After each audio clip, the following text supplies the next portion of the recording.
All right, your assignment now is to take all 12 parts and listen to them until you wear them out. Okay? And I'm not saying that because it does any good to me. I mean, it's not like it puts me on any pedestal. I think you need to listen to these parts over and over and over and over and over. Because if you can't get this right, nothing else will happen anyway. It won't. It won't. So anytime things are going on, you should ask yourself, what are you thinking? Because I started off this teaching way at the beginning with how easy it is for us to read about, oh, look at what they did here. Well, I wonder what they were thinking. How could they do that? Well, what about you? Don't you own that T-shirt? Maybe we need to make what are you thinking T-shirts. Or something to do with that. You know? We'll make a note of that.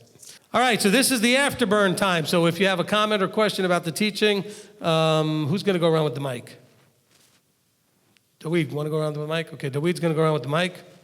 Okay, so you can raise your hand. If you're online, you can write it in the live stream, and Robert will take your questions. If you are on the live stream, or here, but mostly on the live stream, and you have questions that I touched on subjects in the teaching, but really are not about the teaching itself, I will either refer you to a teaching or we'll just ask you to address that to us, not today, okay? I want to keep today about this whole teaching. Now, you can make comments or questions about today's part 12 or about anything to do with this series, okay?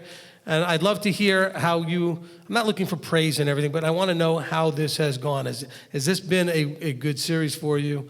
And because I've loved this almost as much as I've enjoyed doing any of the series. And I'm just glad I got this entire page done in one session. I was nervous for a little bit there. I was going to ask myself, what were you thinking doing this all in one shot? I could have spent a lot more time in any one of those spaces. I really could have. And maybe one day we'll start breaking things down to even more time in a verse or 3 or 4 verses and just really breaking things down. But hey, this was a one-part teaching originally. So now it's turned into 12. All right, who wants to go first? Okay, Shira? Rabbi Steve, this whole series has been tremendously empowering for me. I think some of the stuff from Christianity is falling off because not only were we instilled with the idea that Yeshua did it all for us, but that leaves us in the position that we're kind of victims too. You know, and so we got to go find a deliverance minister. We got to go find, somebody to do all this for us. And Father has stripped away some of that. For me, that's been tremendously empowering and joyful because now, I'm applying it to so many areas of my life. I'm going to look in the mirror and I'm going to tell myself, you love to study Torah. You love the truth. And whatever habit I have that's getting in my way, I can take that thought captive. And there have been some major victories. So I'm really excited. I wanted to say that. Okay, let me just say this real quickly. I didn't say this during the teaching, but the idea of taking a thought captive simply means taking that thought and actively choosing what to do with it. It doesn't mean the idea of like taking it captive, locking it up in a jail in your head or something, okay? It simply means when the thought comes in, it doesn't just go anywhere. You actually choose what to do with it. That's all it means. Slowing that thought down, it doesn't just go straight to your heart or go straight wherever, but it gets paused, hold on, time out. Let me decide whether or not I want to hold on to this thought, get rid of this thought, or whatever. It's you choosing to grab it and actively put it somewhere. Okay. Yeah, that's so true. And sometimes just those things that we do out of habit, that whole thing of pause and think what you're doing. What are you doing? You've been telling me that this is getting in the way of your discipline, and now you're just automatically reaching for this thing. And, put on the brakes. I'm doing it. Here I am doing it. And he's faithful to do that. So awesome. I have 2 questions. One from very in the beginning, Ephesians 2, when it talks about by favor you have been saved. Well, that was covered in the Are You Saved teaching, and it was covered in the Grace teaching. That was covered in that, but is that favor simply, of course, it's deserved favor, right? Grace. Well, I mean, here's the thing. It's sort of parenthetical in there, and that it's kind of, the way they put it in the scriptures, they kind of put little hyphens in there.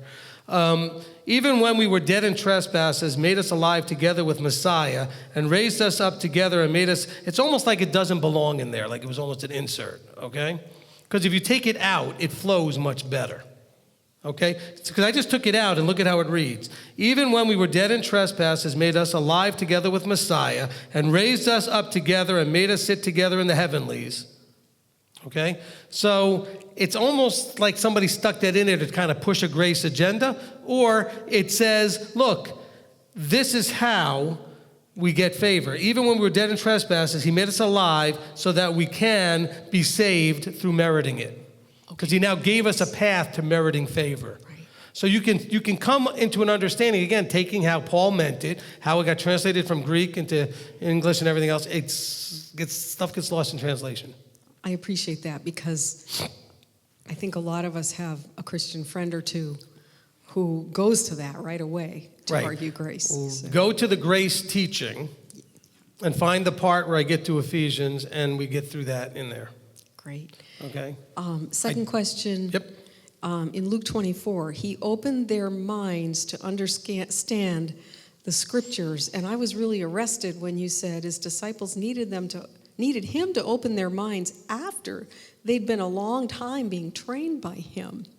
So could you specify or expand on that? What is this opening the minds to understand? I know I have had some things that felt like that now that I've been learning under you for 5 or 6 years. But could you expand on what you think that means? Well, specifically in Luke, and I didn't give it enough attention, he goes into the next verses explaining about how they had not really understood that he was going to have to die and be resurrected the third day. So since they weren't ready for that information, that they couldn't get it, they couldn't see it. So in other words, it shows you that he will open your mind to understanding based on timing. Okay? Something that you can't handle and not ready for, he's not going to show you till you're ready for it. So the next verse after that said, he showed them so they could see where in the prophets and in the Tanakh it said that he would be killed and raised the third day. Okay, so that was the specific point. But the idea being that even though they were taught, even though they were instructed, there are things that timing will reveal. Does that answer the question good? Okay, where's the mic? Okay, Lisa? You were talking about yoking and discipleship at the end. Mm-hmm. And I was just reminded this morning that I was just reading in Leviticus 8. And it stood out to me for some reason. But it was when Moshe was saying, Yahweh spoke to Moshe saying, take Aaron and his sons with him and the garments and the anointing oil. Mm-hmm. And then he did that. So he taught them, even though Yahweh could have gone to Aaron, he told Moshe to do it. And then Moshe went to Aaron and taught him, and then he told Aaron to do this with the people. And it was just like this step down discipling, and it's like learning leadership, training through man. And it's not, it just shocked me. I was like, I noticed it, and I'm like going, when you said discipleship, and then with David, and it's just constantly he's showing us, but yet we refuse sometimes in our minds and our futility to think he's the one that's teaching us through man. He's not teaching us through our own understanding. Leviticus 8:6, it says, and Moses brought Aaron and his sons, and he washed them with water, and he put on their clothes. So he is washing them, and he's dressing them. He is teaching them and guiding them. So, I've always made the point that you don't self-anoint, you don't self-appoint, that somebody then, the anointed appointed then goes and passes those things down and disciples it. Now, all the way back to the top of the chain, there may be one, as in Moses. Nobody trained him, he was called directly. But that happens only rarely to the one who then does the other things. okay? It's not like everybody you see all over the place, hundreds and hundreds and hundreds of people being called out individually, and then, they go out and anoint and appoint. It generally comes from one passing it down. Right, so the key is here also is to understand that you have two priesthoods. They have the Melchizedek priesthood, and then you also have the Levitical priesthood. And actually, when they're both together, which one is higher? The Melchizedek. Why? Because the Melchizedek priesthood is the teacher. It's the Torah instructor. It's the discipling leadership. Okay? It was Shem, it was Noah. Okay, you go through it was the one doing the instructing and the discipling. So when both priesthoods are around, it's actually the higher priesthood. Don't let this confuse you with all that Melchizedek teaching that's out there, because that stuff's being used to do away with Torah and all kinds of ridiculous things. But understand, there is a right way to understand the Melchizedek priesthood, and that priesthood is the Torah teachers. Moses and the 70 did what? They taught Torah. What did the Levitical do? Temple service and some of the judicial, the judging. Okay? The Melchizedek were the teachers. All right? And so what is Yeshua? He's high priest of what? The order of Melchizedek. Okay? So he's the high priest of the order that disciples other people in that priesthood. Okay? So the 12 and the 70, the 120, those are all repopulating the world with Melchizedek priesthood. And so that's what you have there. So excellent. Okay? Who else? Over here? Okay. This is a fairly easy one, and you probably answered it already, but I just wanted to ask, when you're talking about, when you have a thought, how to take it captive, but sometimes it feels like, your thoughts are taking you captive, and I was just wondering, how do you actually, get rid of that thought? You hear, Christian messages about replacing it with scripture, confronting it with truth, but often before you know it, it's followed by a train of thoughts, and then they manifest in your emotions, and then you have to go back to, why am I feeling like this? What was I thinking? But I want to know practically, how can you actually, take that thought into captive? Okay, excellent. All right, that will be in part 13. No. How do we actually do this now, Rabbi? All right. No, this is a very good question. Okay, listen. All right. And by the way, I do want to address something.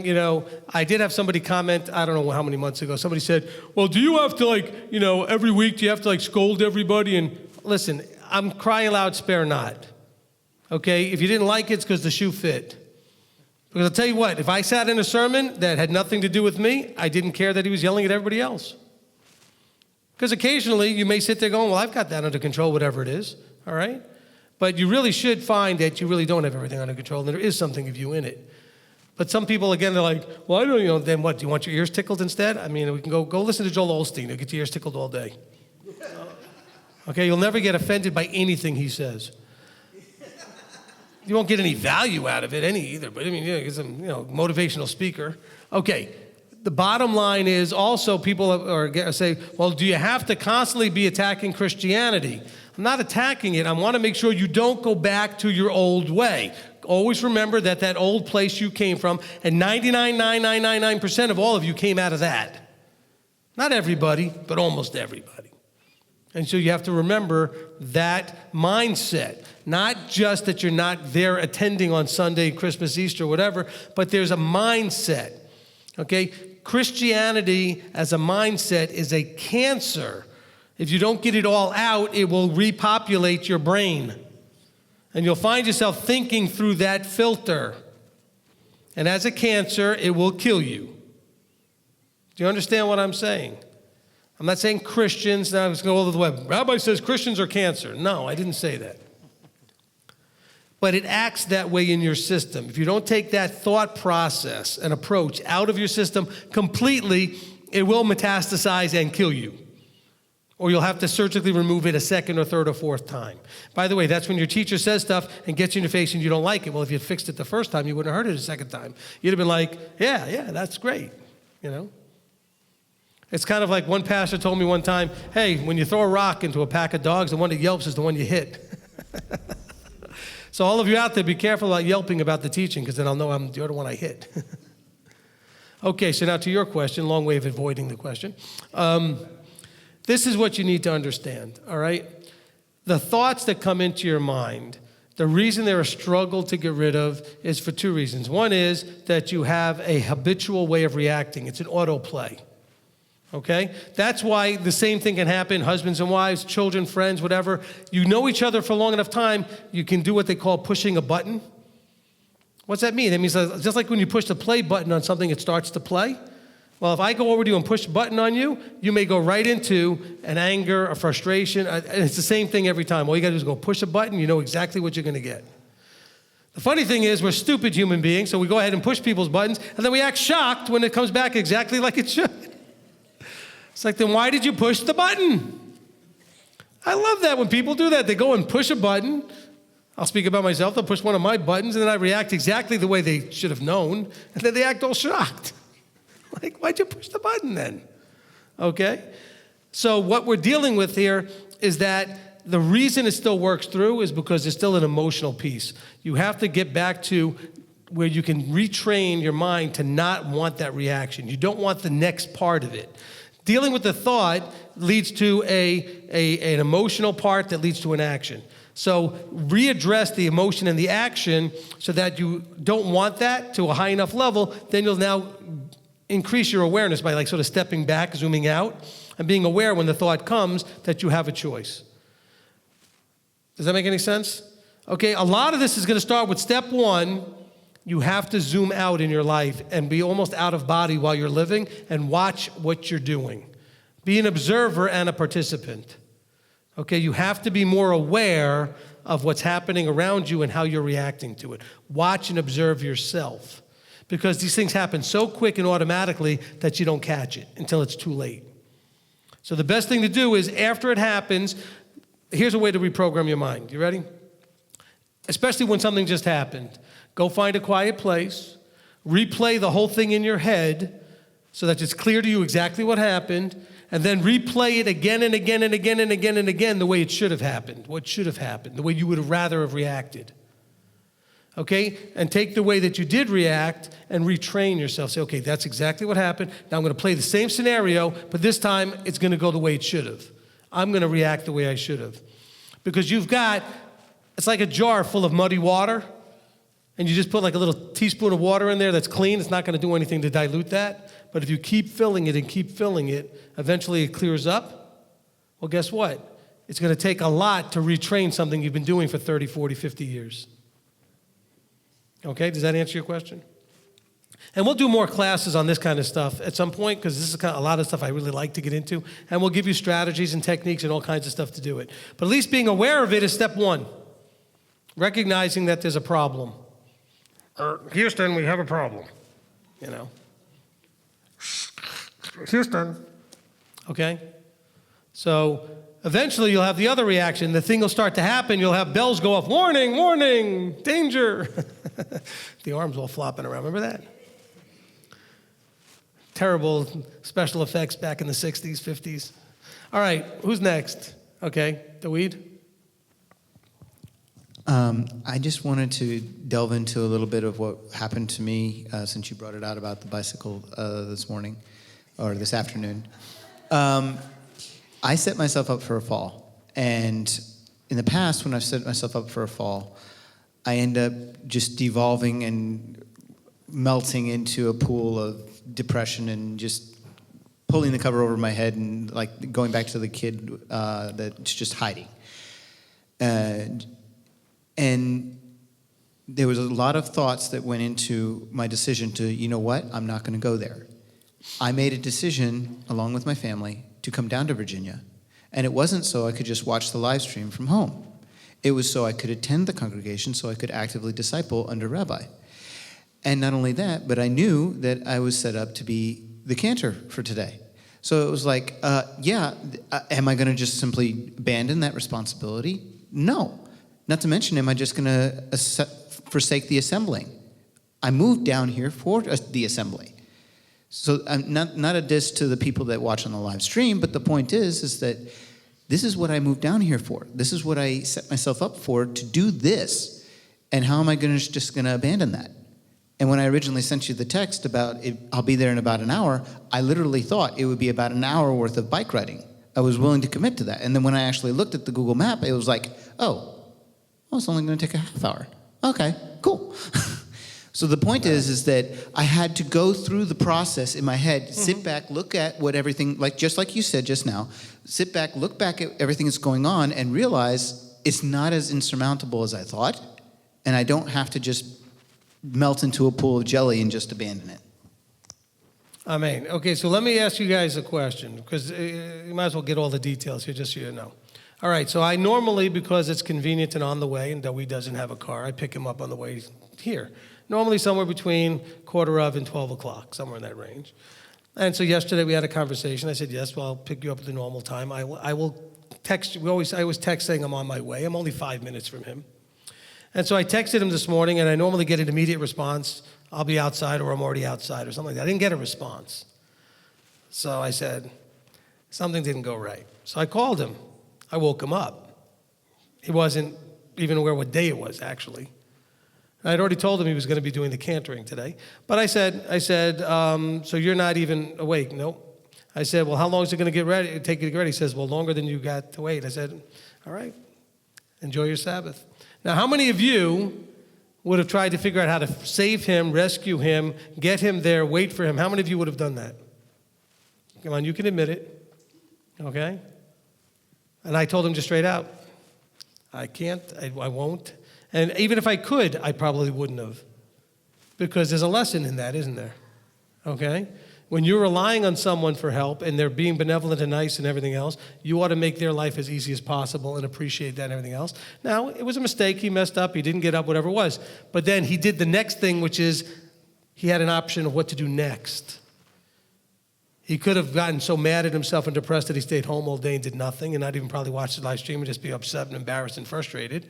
Or he could have done what he did, was decide to get on his bike and ride the 5-6 miles here, which is not that short, but it's not that long, but still, compared to riding to work, it's short.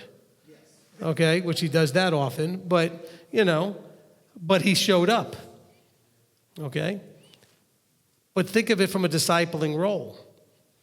Because some of you would have thought, well, that was so harsh and tough and mean of you, Rabbi. I said, well, no, I had responsibilities here that if I was late to would have been very much more problematic, and I didn't have the 20 minutes to wait for him to get ready.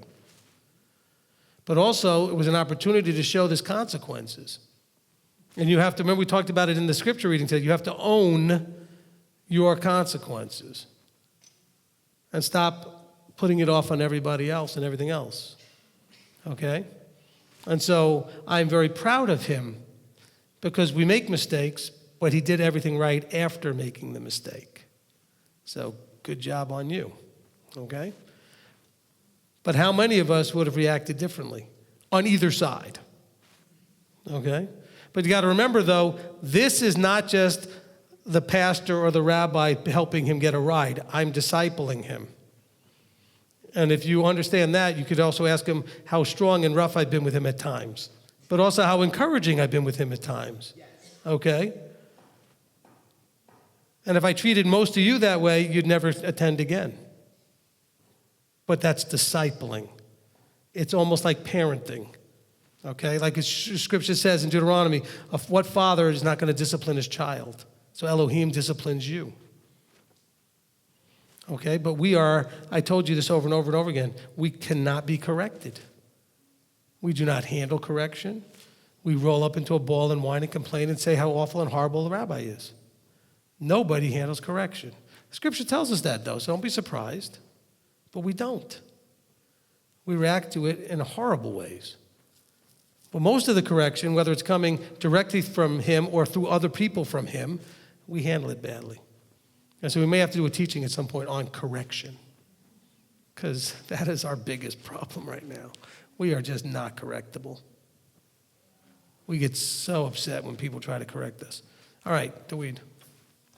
I just wanted to follow that up with, yes, I absolutely knew what the consequences were, and I knew, even if you had said, okay, well, I'll try to wait for you, I would have said, no, you need to go and do what you need to do. It was not, I already knew what you had to do. And not to mention the fact that I had multiple temptations that ran through my thoughts real quick, that okay, well, maybe I could try to get a hold of Robert and see if he could get me right. No, wait a minute. He has tons of stuff he has to do.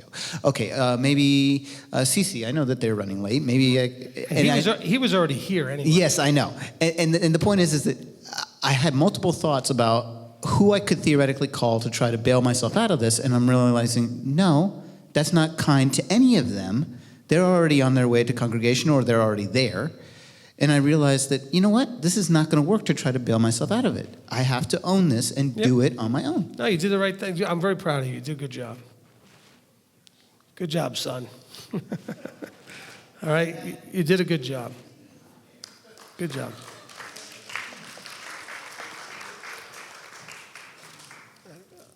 Okay? I mean, just remember, he messed up. We all mess up. But we make things worse after we mess up by what we do next. Or we make things better based on what we do next. Messing up is not a big deal. We all do it all the time. It's what do we do when it happens? That's the problem. Who's got the mic? It was handed to me, and then he Okay. ran off. I don't think he's seen the other hands coming up. Okay. There's more hands over here, but I just have a couple that I'm going to throw out here. Okay. I do want to say real quick to those online, there were a few that if you missed it, you need to call us during the week after Pesach, or I sent some teachings out there. But there's the email address and the phone number again. I just posted it. The two that were from Anna Zimmerman, how do we humble ourselves and how do we take those steps? Sorry for the simple question, but she's lacking understanding on how to do this. Okay, Anna, first of all, love the picture with your ski gloves. That was great. Sorry. Anna is a competitive cross-country skier and had some olive bed Torah type things on her ski gloves. That was in a picture. I thought it was great. How do we humble ourselves? I'm thinking I probably have to do a teaching to kind of break that down. I don't think I can break that. I'm trying to think if I can give you a soundbite answer, and I can't. But Anna, you, not like everybody else can, but you, because of your relationship with me, you can call anytime and we can talk about this stuff. Okay? So I certainly will be able to work with you. Anna's up there in Alberta, and great family, her whole family up there, all 67 of them. And I don't know, it's not quite that big, but there's a lot of them in there.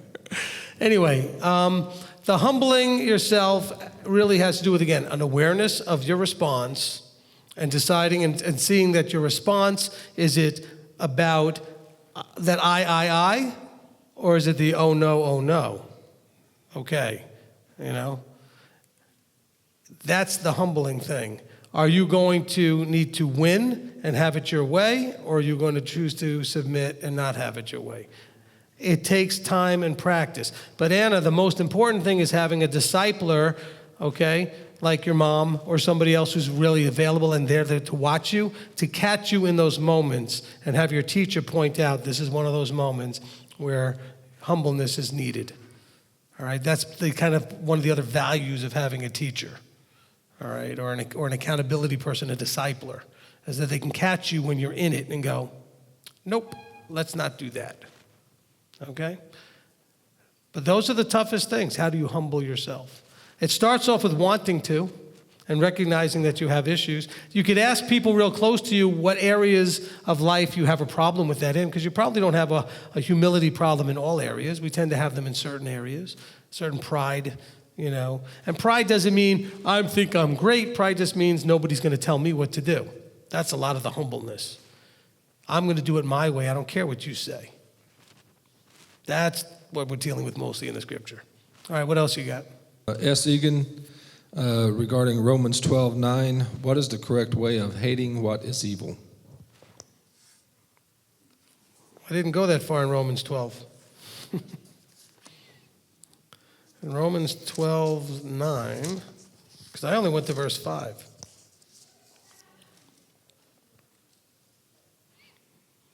No, I guess I did go to verse 9, didn't I? I thought I was only supposed yep, I guess I did. Let love be without hypocrisy, shrink from what is wicked, cling to what is good. Well, in this case, it translates, I think, better, shrink from what is wicked. In other words, stay away from it. I don't think it's translated well by saying hate it, but the idea of choose not to be involved with it. Stay away, distance yourself. Because in the translation I have here, which is I think probably a better idea of what was trying to be conveyed here, is the idea of shrinking from what is wicked. In other words, stay away from, avoid, don't touch, don't participate, don't involve yourself. Instead, cling to what is good. So you have this kind of idea of pushing away or avoidance versus clinging. Cling to what is good, put a nice distance between you and what is not. We hit 475. Wow. We are only a few weeks away from 500. I could just feel it. It's incredible. Now, don't forget to hit your like button and to subscribe, because we are now at 10,243. I don't think it's a... we had talked about this in the, I call it the evangelical team, the people that are helping to get the word out, that I'd like to see if Abba's going to help us reach at least 10,000 subscribers by Passover, so we've exceeded that. Or I should say he's exceeded that, so that's awesome. But yeah, if you're on the live stream, please go ahead and hit the subscribe button. It will be to your benefit. Also, you can hit a little bell thing that gives you an alarm and lets you know anytime we post anything. If you want, if that's what you want to do. Okay, where's the mic? Okay, Tricia. Again, thank you. It's just amazing as you have gone through this series of what are you thinking and going through this process with myself and analyzing, the process of how I grew up as a Jehovah's Witness and into Christianity and the level of perfection that I was achieving through the gifts of the spirit of Christianity and how that took control of me to be obedient to that. And I didn't have control of my thinking. It had control of me. And as you're going through the How Are You Thinking series and having true understanding of what the Spirit is and how to have control of your mind and to make the decisions and to be strong, but also to be vulnerable too, and to allow yourself the opportunity to at times be immature or to reach out to, in my case, the sisters or to you, to get the help that you need. And a lot of the humility is knowing that we aren't perfect and that we are still being made and we are still growing. And that's help. That right there is what helps me understand the control that I have, is allowing myself to be that imperfect person and grow. And thank you very much. Amen. Just a little perspective on the teaching. The simplicity of creation and what he did in the beginning was to create us to do exactly what he said to do. And our lives would be so simple. We think in our own way and we complicate every matter that we come in contact, and we totally disregard the way he tells us to do things. And, that's the reason he loves a child so much, is because their thinking is so simple. It's simplistic. And he says, do this, and the child does it normally. And we just complicate our lives by doing our own thinking. And we're not doing it his way. What did he tell Rabbi Shaul? Why do you kick against the pricks? Think like me. Get my way of thinking into your head, into your heart, and this thing will go better for you. Mm-hmm. So that's just a little simple thought. Yeah, but think about it. Even with little children, how quickly do they get to that point where you go to show them something and they're like, no, I know, I can do it. Doesn't take long, does it? At a very young age, they already start that. And that's a mindset that doesn't bring good fruit eventually. Or how many times do you deal with children, and the children, before you get a third of the sentence out, already think they know where you're going. And they say, oh, no. And it's like, wait a minute, I didn't finish talking. How do you know where I'm going to say? Yeah, I got a couple of moms going, yeah, I got a teenager. I know what that looks like. Okay? Teenagers are really bad with that. So you got to be slow to speak.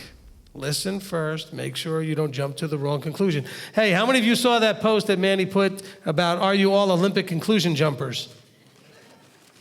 Okay? That's one of my favorite lines. I like using that line because we are. We think we can, on almost no information, figure out everything. And so we jump to conclusions, and we're almost always wrong, when we do that. Okay, back to Robert. Yep, from Yanni in Denmark, about the mindset and pleasing Abba. She has read the Torah, often know when something is not right. She says no first, and then ask Abba, why do I have to say no? Then memory puzzle together, or Rabbi Service puts a light on it. Abba always answers if you believe. Okay, thank you for, I know Yanni always likes to take what she's gotten and just kind of repackage it to just make sure she's got it right. That was good job, Yanni. Especially because it's, she's all over in Denmark, and this is her only connection. See, this is one of those things that we really have an opportunity to do that is such a blessing, is that we can help people connect no matter how far away they are. And, it's beautiful. Even though it's no longer Shabbat there, it's after sundown there, but, they do the best they can to at least plug in with a group of like-minded people. All right, anybody else real quick before we close?